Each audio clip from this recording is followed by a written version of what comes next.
that I decided I would continue to take my barley every day kahit hindi alam ng mga doctors ko. And by God's grace, from nearly not being able to recover soon enough for my next chemo, on my second cycle, 4 days pa lang, fully recovered na ako. First experience, while going through chemotherapy, doctors don't normally allow you to take supplements. Kasi nga, kontra yon sa medicine. Diba? But, naughty ako. And I was desperate.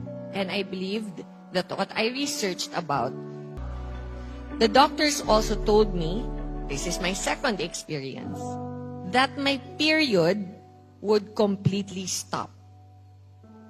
Imagine 31 years old pa lang ako. It would stop forever daw because isa daw yun sa permanent side effects ng chemotherapy. Instant menopause. Imagine that ringing in my ears.